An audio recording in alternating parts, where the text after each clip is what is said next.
Alhamdulillahirabbil alamin alladzi arsala rasulahu bil huda wa dinil haqq liyudhhirahu 'alad dini kullih walau karihal musyrikun. Asyhadu an la ilaha illallah wahdahu la syarikalah wa asyhadu anna Muhammadan abduhu wa rasuluh. Ya ayyuhalladzina amanu taqullaha haqqa tuqatih wa la tamutunna illa wa antum muslimun. Amma ba'd, fa inna asdaqal hadits kitabullah wa khairal hadyi hadyu Muhammadin sallallahu alaihi wasallam wa syarrul umur muhdatsatuha wa kullu muhdatsatin bid'ah wa kullu bid'atin dhalalah wa kullu dhalalatin finnar. Ikhwatul iman, bapak-bapak, ibu-ibu, jamaah salat maghrib dan jamaah majelis taklim yang berbahagia, semoga Allah senantiasa melindungi hati kita dari segala bentuk penyakit-penyakit kemunafikan. Semoga Allah menjaga jiwa-jiwa kita dari penyimpangan-penyimpangan agar kita bisa istiqomah di dalam melaksanakan kewajiban-kewajiban ini sampai kita bertemu dengan Allah Subhanahu wa taala. Bapak-bapak, ibu-ibu sekalian yang dimuliakan Allah, menindaklanjuti materi kita tafsir surat Al-Fatihah pada ayat yang kedua, menjelaskan tentang kalimat tahmid mengandung mahabbah. Dan pada pertemuan sebelumnya kita sudah menjelaskan tentang anwa'ul mahabbah, macam-macam cinta. Ketika kita membahas macam-macam cinta ini, yang pertama adalah mahabbatul ibadah, cinta yang merupakan ibadah. Yang kedua disebut mahabbatus syirkiyah, cinta yang merupakan bentuk dari kesyirikan, dan itu sudah kita jelaskan. Dan yang ketiga adalah mahabbatul muharramah, ya mahabbatul muharramah, yaitu cinta yang diharamkan oleh Allah Ta'ala. Dan kemarin kita bahas tentang cinta yang merupakan perkara yang diharamkan Allah, yaitu mahabbatul muharramah, cinta terhadap perbuatan-perbuatan, perkara-perkara yang diharamkan oleh Allah Ta'ala.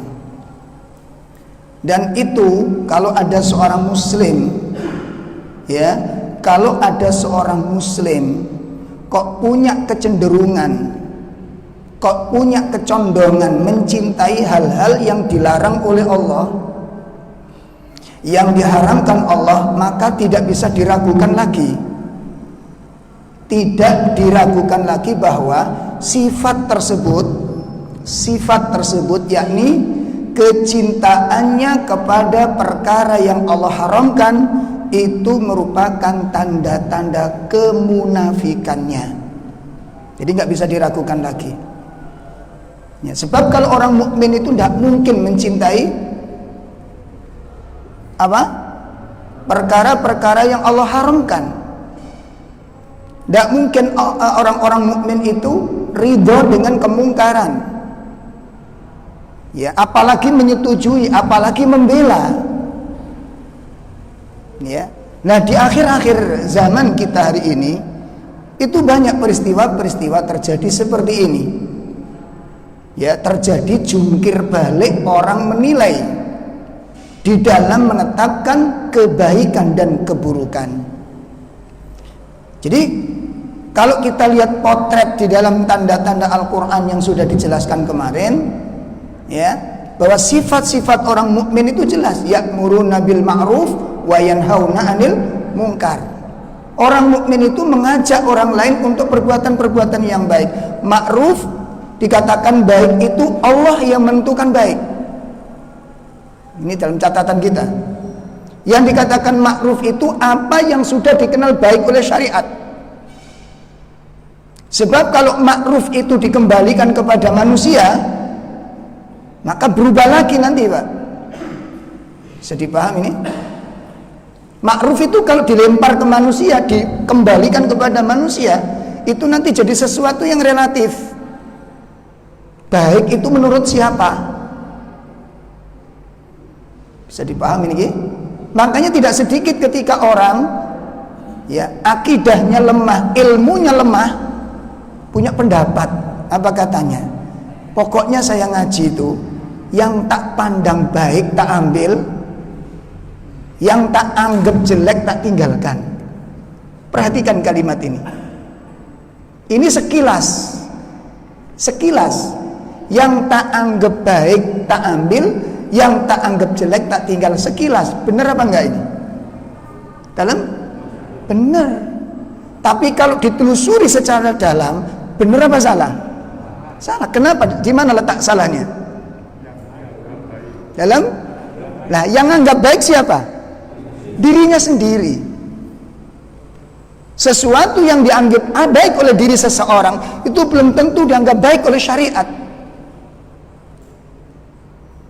Ya, belum tentu dianggap baik oleh syariat. Maka yang dikatakan ma'ruf, yang disebut dengan ma'ruf di sini adalah ma'ruf dalam pandangan syariat. Yang dipandang baik menurut syariat, itulah kebaikan yang sebenarnya. Walaupun orang lain tidak menyukainya. Begitu juga dengan yang mungkar, itu adalah masyai'un, apa saja yungkiruhu syariah, yang diingkari oleh syariat. Perhatikan, kullu syai', segala sesuatu yungkiruhu syariah, yang diingkari oleh syariat, maka itu adalah sesuatu yang mungkar, walaupun orang-orang menyenangi dan mencintainya. Sebab kalau keburukan ini dikembalikan kepada manusia, yang nggak disenangi dan yang disenangi standarnya itu rusak, Pak. Rusak. Makanya coba nanti kalau ada acara warga, usul Pak, masa kita masak panggung gembira terus, coba sekarang kita ngundang pengajian. Coba akeh sing setuju apa ora? Halo? Hah? Nggak suka orang.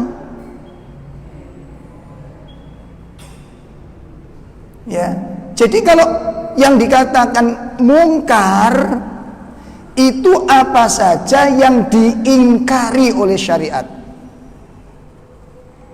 Nah, dari sini nanti bisa kita lihat sifat manusia.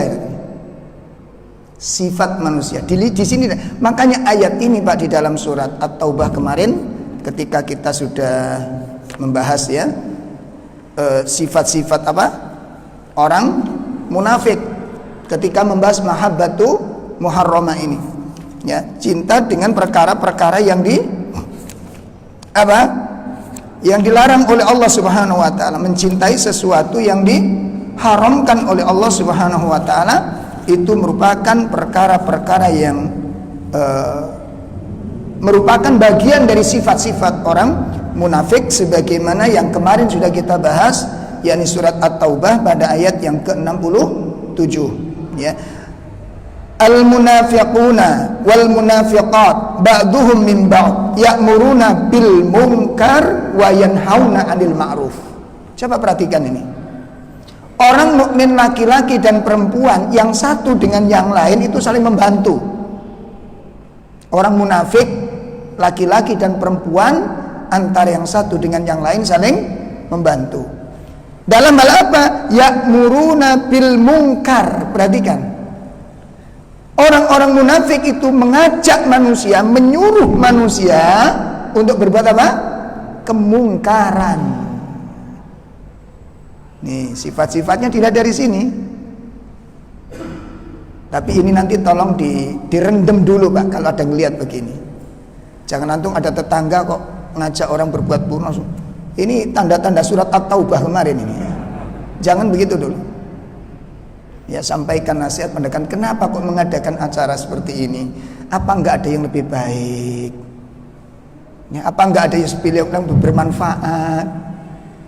Ya, makanya alih-alih Pak, alih-alih.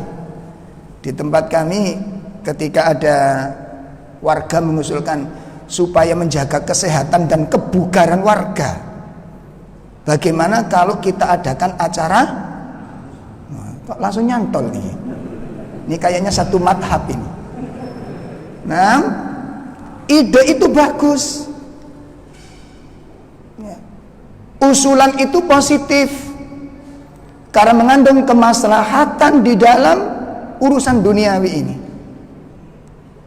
Ya, apalagi di musim apa ini? Banyak virus. Usulan itu bagus. Ide itu positif. Persoalannya adalah teknis di dalam acara senam itu yang jadi persoalan. Satu, pelatihnya laki-laki atau perempuan. Terus yang senam sapa wedok apa lanang? Loh ngono iya kira-kira. Dan itu saya saksikan terjadi di beberapa tempat itu Pak. Masya Allah, luar biasanya apa? Begitu yang melatih perempuan, dan kita tahu Pak, pelatih senam itu nggak mungkin pakai jubah. Gimana? Ini G-nya mantep ini. Begitu digelar senam itu, diundang pelatih, warga diberitahu untuk menjaga kesehatan, untuk menjaga stamina, supaya warga kita sehat, itu bagus. Permasalahannya adalah teknisnya.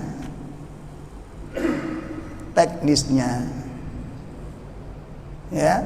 Nah, kalau perempuan yang diundang, kemudian bapak-bapak juga ikut senam, ditambah lagi bapak-bapak soft paling depan, yo sudah selesai Pak. Kita ingatkan, katanya terlalu fanatik. Kalau dibiarkan kita yang berdosa. Kan dilema ini. Boleh yang demikian khusus untuk perempuan-perempuan. Bapak-bapak ngundang dia pelatih laki-laki. Nggak semangat. Nah, itu masalah sampean. Ayo, alasan apa lagi? Nah, kecuali kalau bapak-bapak sudah mati rasa, nggak masalah. Karena perasaan apa dengan perempuan. Nah, kalau sampean niku sik seger, sik sehat, ya. Kemudian kalau melihat begitu gampang nyetrum. Ngono iku sik kate alih-alih tergantung atine, munafik sampean, nggak usah. Kok tergantung atine, sampean sehat apa ora mek ngono tok ae. Loh, ini kita jujur-jujuran aja gitu loh. Kecuali kalau sampean sakit nggak masalah, nggak ada rasa sudah. Tapi kalau di situ sudah ada rasa, dan ini nggak bisa diingkari oleh hati, ya. Mata itu bisa berpura. Makanya di dalam ayat-ayat Al-Quran ada mengatakan, wallahu ya'lamu kha'inatal ayun. Allah mengetahui tentang pengkhianatan mata itu. Kita nggak usah munafik dalam hal ini. Ya, cuma itu tadi Pak, kembali kalau kita sampaikan, kita dikatakan terlalu fanatik, aliran keras dan macam-macam. Ini urusan kemungkaran, dan ini Pak dampaknya itu besar. Berapa banyak rumah tangga yang hancur disebabkan salah satu dari pasangan ini ikut senam, baik yang terbuka maupun yang tertutup. Kalau yang tertutup itu di mana ini? Apa namanya? Sanggar senam. Apa namanya itu? Kim apa? Oh, masya Allah. Pamerannya petengi kotak-kotak SpongeBob itu. Ya. Di situ ternyata bukan laki-laki saja, di situ campur baur antara laki-laki dan perempuan. Dan ini sudah jelas nggak bisa ini kemungkaran. Ini kemungkaran. Nah, kalau kemudian condong ke situ hatinya, kok menyenangi perbuatan tersebut, hatinya condong kepadanya, maka ini merupakan termasuk cinta yang diharamkan Allah, dan pelakunya adalah memiliki sifat-sifat kemunafikan. Loh, ini kalau nggak ngaji, apa ngerti bahwa itu sifatnya orang munafik? Ini yang kemudian terbit sebuah kitab namanya Munafik Tanpa Sadar. Nggak menyadari, ya itu nggak menyadari. Nah, jenengan jangan suudon kepada saya. Satro iki koyo wingi masalah sepedahan, saiki masalah senam. Terus dikongkon lapo awak dhewe. Sik tak takoni maneh, mung durung sampean salah, kok nyebar metu sampean nggawa fitnah pisan. Satro mengharamkan sepedahan. Lho ngono ya. Saya bilang, sepedahan dilarang apa mboten? Mboten. Silahkan. Oke, kan cuma anak syarat-syarat itu, siji seragamnya jangan sampai seragam Spiderman kan gitu kan kemarin, gitu. Bisa nggak jaga mata, bisa nggak jaga perasaan, jangan sampai menutupi jalan orang lain, sehingga ketika bersepeda tetap tertib dan orang lain lancar menggunakan jalan itu, nggak gerumbel tengah jalan, akhirnya orang kesulitan, ini dosa gitu loh. Saya paham ya. Dan kemudian bersepedaan itu nggak harus punya grup. Masalah mana yang ini masalah lagi nanti. Nggak dikira saya itu melarang apa? Ngono. Buyar. Pak tentara situ ikut antemnya ini. Loh iya kan? Nggak harus punya grup sepedaan. Saya itu sepedaan, Pak. Sama anak saya di rumah, muter-muter perumahan keringetan dan lebih sehat di dalam perumahan. Itu nggak ada fitnah, insya Allah. Loh gitu loh, tak masalah ya, tapi dengan syarat-syarat. Sudah ya, ini dan itu luas nanti, luas pengertiannya. Mahabbatul muharramah intinya memiliki cinta-cinta kepada perkara-perkara yang diharamkan oleh Allah Subhanahu wa taala. Nah, ini merupakan macam-macam cinta. Kemudian yang keempat yaitu mahabbatut tabi'i. Mahabbatut tabi'i, cinta yang merupakan tabiat, ya, cinta yang sifatnya alami. Nah, cinta yang sifatnya alami bagaimana? Contohnya mencintai rumah yang bagus. Jadi kalau kita lihat rumah yang bagus, megah, bagus, indah, seneng, itu nggak dosa, nggak dosa. Melihat kendaraan yang bagus, nyaman, nggak mogokan, seneng, itu apa? Nggak masalah. Dan kalau kita bisa beli nggak masalah, nggak dosa kita. Dan ini tidak bertentangan dengan zuhud. Ini ada salah yang mengartikan yang dikatakan zuhud itu meninggalkan kemegahan, bukan. Yang dikatakan zuhud itu bukan nggak boleh kaya, nggak boleh hidup enak, bukan. Ya. Yang dikatakan zuhud itu tarku ma la yanfa', meninggalkan sesuatu yang tidak bermanfaat. Nah, begitu ini dikatakan zuhud. Memiliki rumah yang besar, memiliki rumah yang bagus, yang megah, tidak masalah, dengan catatan itu memang dibutuhkan. Itu memang apa? Dibutuhkan. Rumah pasang kipas kok masih panas, pasang AC, boleh apa enggak? Boleh, nggak masalah, nggak dilarang. Dan ini tidak bertentangan dengan zuhud. Kalau dikatakan zuhud itu harus miskin, yang dikatakan zuhud terus meninggalkan semua yang enak-enak, nggak boleh dimiliki. Terus bagaimana dengan Nabi Yusuf? Bagaimana dengan Nabi Sulaiman? Bagaimana dengan sahabat-sahabat Rasul Sallallahu Alaihi Wasallam? Ya, kalau dia yang dikatakan zuhud itu harus makan yang nggak enak-enak, makan wak klotok wis rotok mambu, itu bukan itu. Kalau memang demikian Nabi SAW bukan zuhud. Karena Nabi itu kalau makan daging, kalau makan kambing, yang disukai apa? Paha. Nah, kula mbak sampean karena zuhud mungkin rempel loh sing dipangan. Ya, usus. Makane soto-soto sing sampean pangan iki senengane milih apa? Milih apa? Tutuk daging sampean apa? Jeroan. Iku sing gak ada sikil gampang nyeret niku. Ya. Lah wong ana sing sehat Nabi mengatakan paha gitu loh. Jadi yang dikatakan zuhud itu bukan meninggalkan sesuatu yang enak, bukan. Makanya disebutkan oleh Imam siapa itu Al-Khawlani, Muslim Al-Khawlani mengatakan az-zuhdu, ya, yang dikatakan zuhud itu ya tidak mengharamkan apa yang halal, tidak menyia-nyiakan harta. Jadi kalau memang punya kendaraan bagus pakai, mampu membangun rumah yang besar bangun, tidak masalah. Yang penting kita tahu ada hak-hak yang harus dipenuhi. Ya, jadi yang dikatakan cinta tabiat itu cinta yang alami. Ya, cinta yang alami, mencintai rumah, mencintai kendaraan, mencintai istri, mencintai anak, itu merupakan apa? Mahabbatut tabiat. Ya, mencintai perdagangan yang dia usahakan, ini merupakan apa? Mahabbatu tabi'i, cinta yang merupakan tabiat. Nah, dengan catatan tidak melebihi kecintaan kepada Allah Subhanahu wa taala, tidak melebihi kecintaan kepada Rasul sallallahu alaihi wasallam, tidak mencintai melebihi kecintaan kepada agama.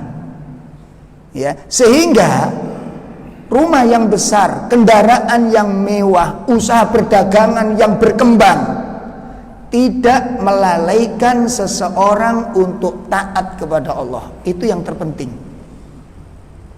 Itu yang terpenting. Banyak teman-teman kita yang sekarang pengusaha-pengusaha ikut taklim, hijrah.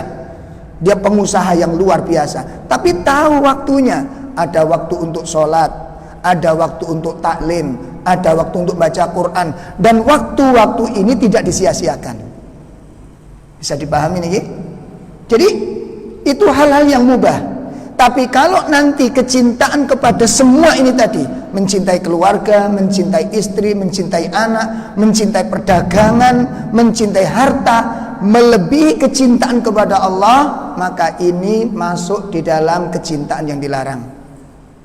Ya, jadi yang terpenting kecintaan kita kepada semua ini tadi tidak melebihi cinta kita kepada Allah Subhanahu wa taala dan tidak melalaikan hak-hak kita kepada Allah Subhanahu wa taala. Allah Subhanahu wa taala mengingatkan di dalam surat Al-Munafiqun pada ayat yang ke-9.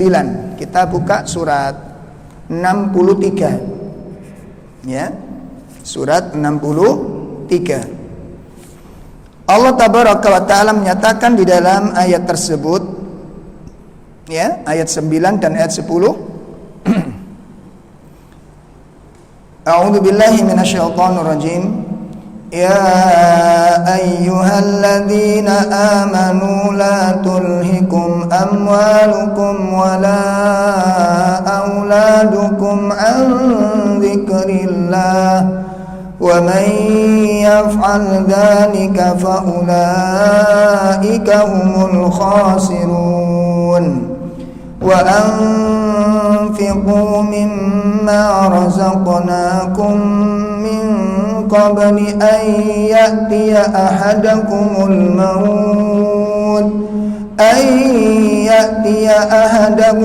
maut fayaqula rabbi laula akhartani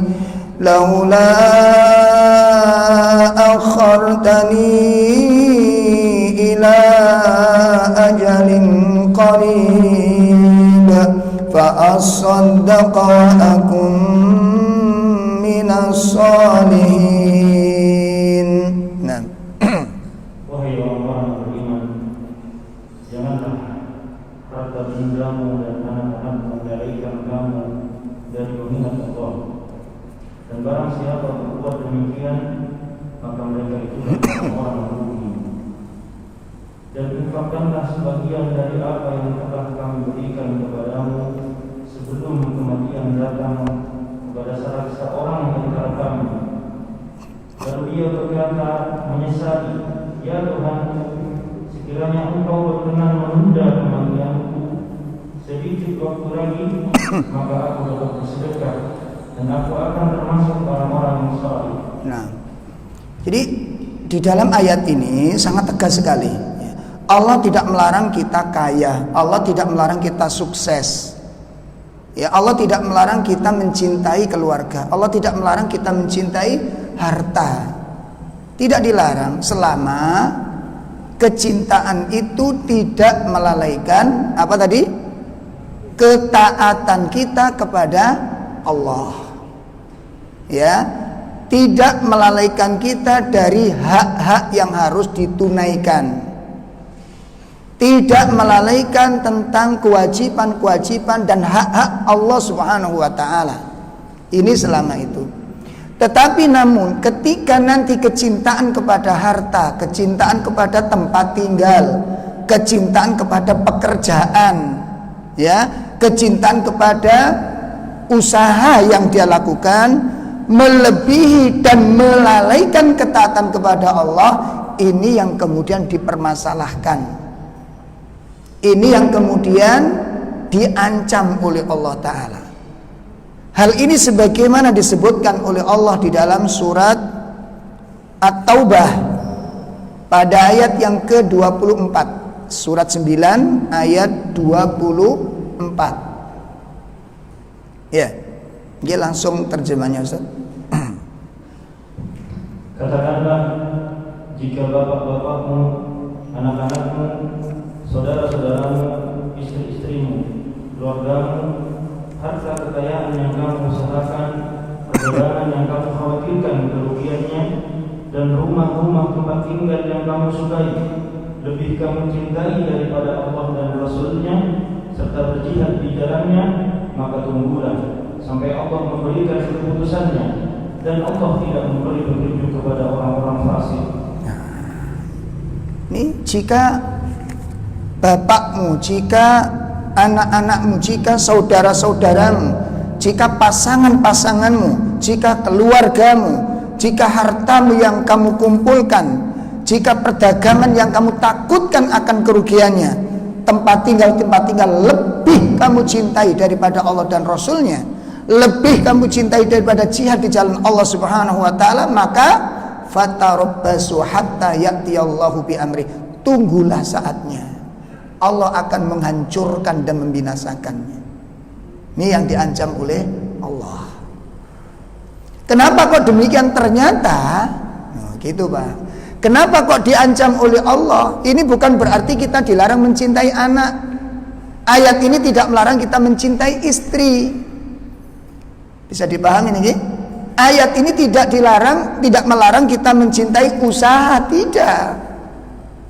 Tetapi ayat ini memberikan ancaman apabila semua yang kamu cintai itu melalaikan kamu dari taat kepada Allah. Kan tidak sedikit Pak. Karena usaha yang lancar, ekonomi yang berkembang, kemudian dia lupa tentang tugasnya kepada Allah. Tidak sedikit orang-orang durhaka kepada orang tuanya, meninggalkan orang tuanya, menelantarkan orang tuanya, padahal dirinya sendiri dalam kesuksesan dan kekayaan. Ada apa enggak begini? Anaknya sukses, anaknya berhasil, anaknya kaya raya, ibunya terlantar. Ada apa enggak di seperti ini? Banyak terjadi. Ini yang dimurkai oleh Allah Subhanahu wa taala. Karena ketika kita lihat, kita simak, kita teliti, kita kaji, orang-orang yang sukses, orang-orang yang memiliki kedudukan yang begitu luar biasa, ya, dan dia lupa kepada Allah Subhanahu wa taala, maka rata-rata orang seperti ini banyak menempuh jalan-jalan yang tidak dihalalkan oleh Allah Subhanahu wa taala. Ya, banyak yang menempuh cara-cara yang tidak Allah ridhoi. Cara-cara yang Allah tidak halalkan. Ya, ditambah lagi munculnya sifat tamak, munculnya sifat rakus yang kemudian melalaikan semuanya kepada Allah Subhanahu wa taala. Ini persoalannya. Nah, jadi ini kesimpulan secara singkat anwaul mahabbah, macam-macam cinta. Kembali kepada persoalan bahwa ini pondasi awal. Ya, ini pondasi awal agar ibadah yang kita lakukan ini berkualitas, dibangun di atas cinta. Ya, jadi pondasi awal agar ibadah yang kita lakukan, ketaatan yang kita laksanakan itu dibangun di atas apa? Mahabbah, dibangun di atas cinta. Sehingga PR yang harus kita lakukan sekarang ke depan apa? Berusaha menumbuhkan cinta di hati terhadap setiap syariat yang Allah perintahkan kepada kita. Mencintai sholat, mencintai zikir, mencintai sedekah, mencintai birrul walidain, mencintai ihsan kepada sesama manusia. Kebaikan-kebaikan yang kita lakukan itu tidak bisa kita merasakan lezatnya ketaatan, tidak bisa merasakan manisnya ibadah sebelum kita bisa mencintai ibadah-ibadah tersebut. Itu kesimpulannya.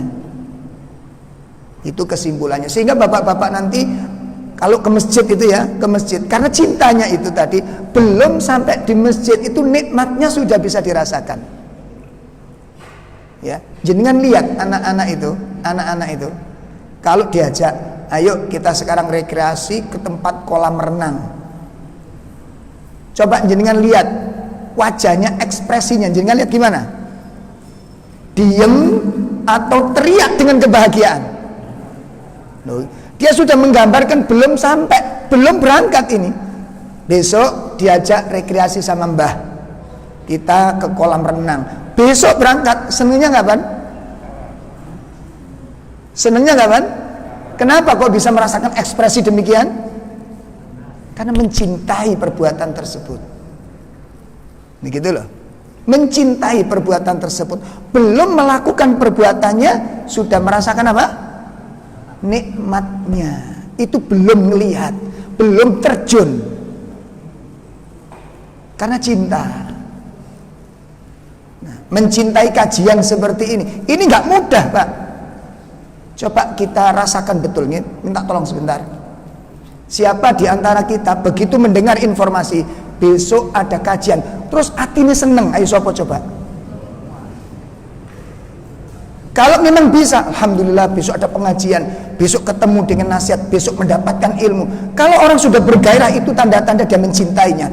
Pasti pengajian itu akan terasa nikmat di hatinya. Saketi paham? Ada informasi di sana, ya, ada pengumuman, terus ada edaran dari takmir. Bapak-bapak, takmir punya program pembebasan tanah. Ngejer. Ini tanda-tanda apa? Hah? Ngejer. Oh, buat takmir ini sumbangan yang dibahas. Beda ketika kita lihat ekspresi sahabat Utsman bin Affan, ekspresi Abdurrahman bin Auf ketika mendengar kesempatan peluang untuk sedekah.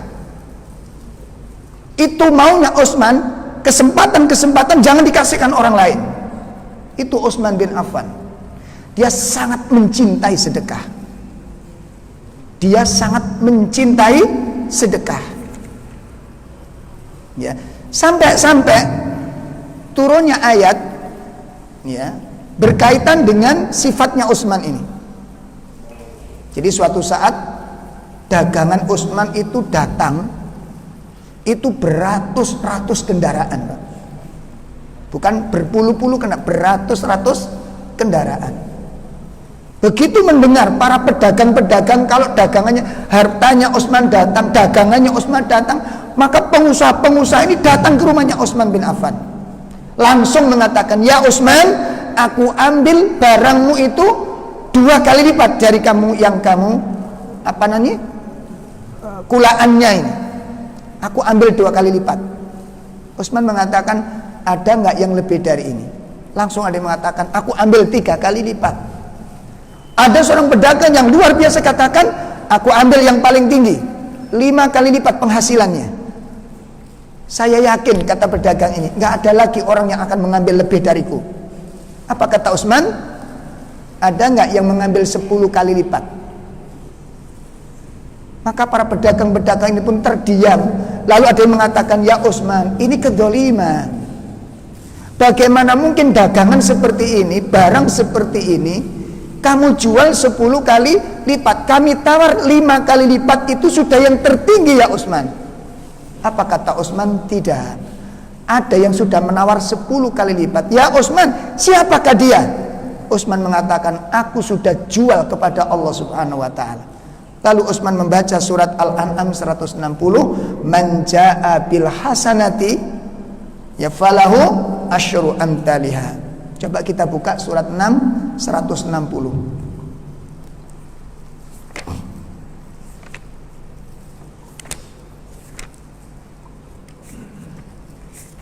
Ya, surat Al-An'am 160. Allah Subhanahu wa taala menyatakan, a'udzubillahi minasyaitonir rajim. Man jaa'a bil hasanati falahu 'asyru amthaliha wa man jaa'a bis sayyi'ati fala yujza illa mithlaha wa hum la yuzlamun. Barang siapa yang berbuat kebaikan mendapat balasan 10 kali lipat amalannya. Dan barang siapa berbuat kejahatan dibalas seimbang dengan kejahatannya. Mereka sedikit pun tidak dirugikan atau tidak dizalimi. Nah, ini Utsman, Pak. Begitu pedagang itu bertanya, ya Utsman, siapa yang berani membeli 10 kali lipat dari melebihi penawaran yang aku sampaikan? Aku tawar 5 kali lipat. Mana mungkin ada yang menawar 10 kali lipat? Apa kata Utsman? Aku sudah bertransaksi dengan Allah Subhanahu wa taala. Ternyata apa, Pak? Harta yang beratus-ratus kendaraan itu dibagi-bagikan secara gratis kepada seluruh kaum fakir miskin oleh Utsman bin Affan. Itu yang dikatakan jual beli kepada Allah taala. Nah, coba antum bisa bayangkan orang kalau sudah bisa mencintainya suatu pekerjaan itu, dia akan merasakan nikmatnya kebaikan yang dia lakukan. Sehingga ini menjadikan standar dan ini menjadikan timbangan serta menjadi jawaban. Perhatikan, menjadi suatu jawaban bahwa kalau sampai hari ini saya panjenengan belum merasakan bagaimana sih nikmatnya sholat itu, bagaimana sih lezatnya zikir itu, bagaimana lezatnya berdoa itu, kalau belum bisa merasakan, itu bukti kita belum mencintai amal tersebut. Saya ulangi, ini bukti kita belum mencintai perbuatan tersebut. Karena tidak ada kita saksikan makhluk di muka bumi ini, manusia, ketika melakukan satu pekerjaan yang dia cintai, dia tidak merasakan kelezatan, itu belum kita temukan. Orang yang mencintai sesuatu pasti dia merasa lezat, merasa bahagia, merasa tentram, mendapatkan kebahagiaan yang luar biasa ketika melakukan sesuatu yang dia kerjakan tersebut. Ada kenikmatan yang mengalir di dalam batinnya ini, ada ketentraman yang dia rasakan, ada sakinah yang dia dapatkan ketika dia melakukan sesuatu yang dia cintai. Sudah saya kasih contoh beberapa kali supaya mudah kita menangkapnya. Anak-anak kita, Pak, anak-anak kita ini, kalau duduk bawa HP, 10 anak kumpul itu anteng sekali. Betul apa enggak? Coba kalau nggak percaya nanti musim liburan begini, belikan mainan, kasih duit, suruh ke game online itu, suruh ke sana. Itu sampai 1 hari penuh, nggak jenengan jemput, nggak akan pulang, nggak masalah. Nggak makan, nggak terasa lapar dia. Walaupun sebenarnya dia lapar, tapi laparnya itu dikalahkan dengan apa? Cintanya kepada permainan itu. Saya mengatakan demikian karena menemukan di lapangan, Pak.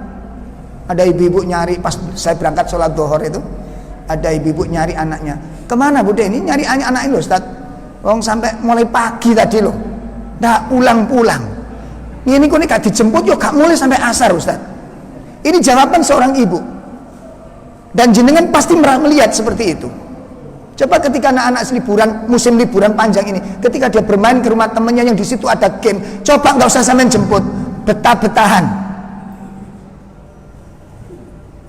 Persoalannya anak menderita apa enggak? Lapar itu terasa enggak dia? Enggak terasa dia. Kenapa? Karena dikalahkan dengan cintanya. Capek hilang karena cinta. Jadi kan lihat anak-anak kalau sudah menikmati layangan itu, Masya Allah.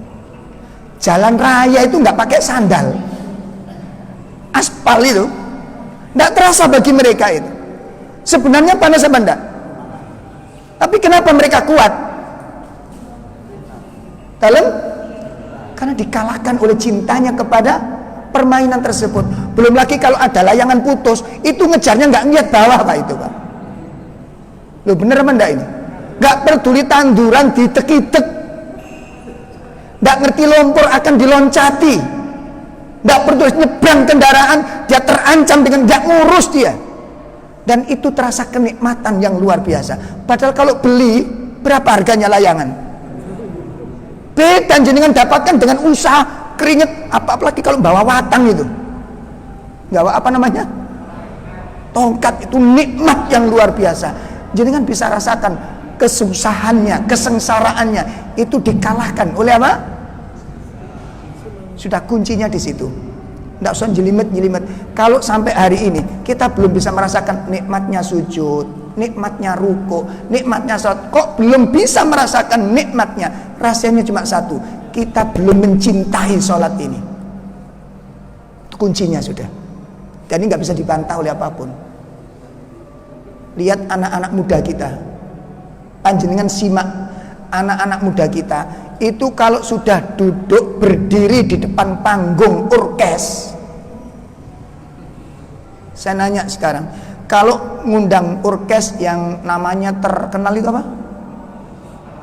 Palapa, Masya Allah, Palapa. Apal enggak? Coba minimal orkes itu berapa jam Pak? Minimal 3 jam minimal. 3 jam minimal. Saya nanya ke jenengan, anak-anak yang berdiri di depan panggung, ada yang duduk enggak? 3 jam. Enggak pakai rukuk, enggak pakai sujud, Pak. Dijamin enggak pakai rukuk, enggak pakai sujud. Betul apa enggak saya ngomong ini? Dan enggak ada yang duduk keitek-itek sama yang lain. Enggak ada capek, enggak ada bosen. Begitu bidu wanita keluar,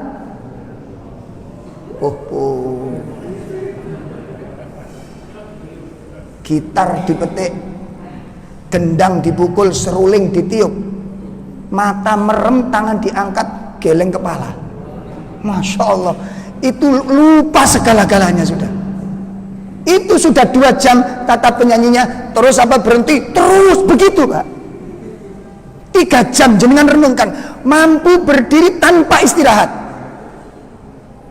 Gerimis itu tidak menghalangi mereka bersemangat di sana. Kaosnya dilepas, kemudian ini Pak. Itu udah nggak bisa. Pertanyaannya, kenapa 3 jam dia bisa kuat seperti itu? Merasa menderita atau puas? Merasa tersiksa atau bahagia? Kenapa? Dia mencintainya. Sampai tak takoni, traweh pirang jam? Maksimal traweh berapa jam? Itu pakai rukuk, pakai sujud, ditambah lagi istirahat.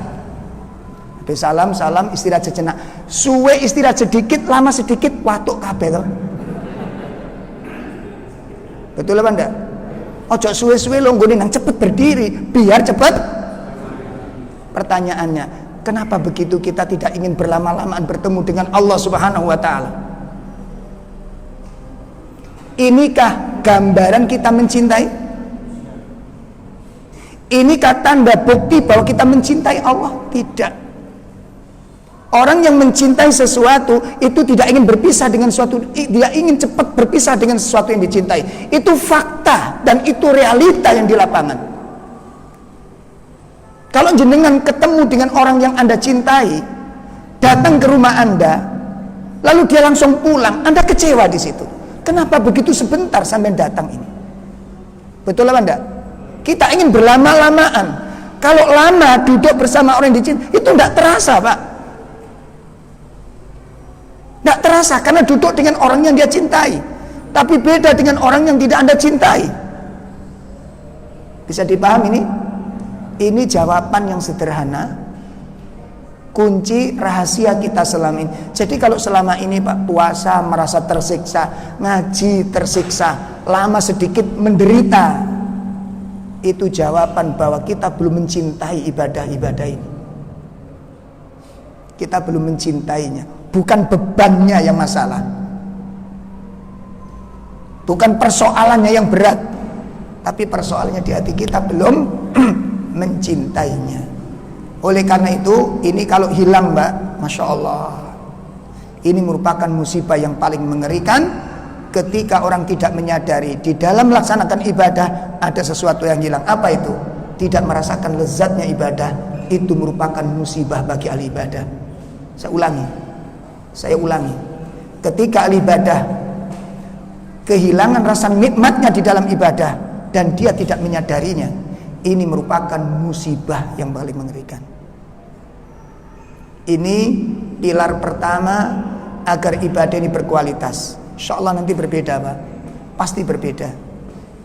Mudah-mudahan apa yang bisa kita bahas pada malam ini, poin pertama, pilar untuk menjadikan ibadah berkualitas adalah mahabbatullah, mencintai ibadah itu karena Allah Subhanahu wa taala. Pilar yang kedua, insyaallah akan kita bahas pada pertemuan akan datang, yakni ar-roja, pengambilan tafsir dari ayat Al-Quran, ayat Al-Fatihah. Ayat yang ketiga, Ar-Rahmanir Rahim, Allah Maha Rahman, Allah Maha Rahim. Yang mana Rahman Rahimnya Allah itu sangat luas, menjadikan kita tidak boleh berputus asa. Yang ada adalah sifat optimis, dan itu adalah ar-roja, berharap yang sangat besar kepada Allah. Lebih lengkapnya nanti kita akan bahas pada pertemuan yang akan datang. Kurang lebih mohon maaf yang sebesar-besarnya. Sallallahu ala nabiyyina Muhammad. Subhanakallahumma bihamdika asyhadu an la ilaha illa anta astaghfiruka wa atubu ilaik. Assalamualaikum warahmatullahi wabarakatuh.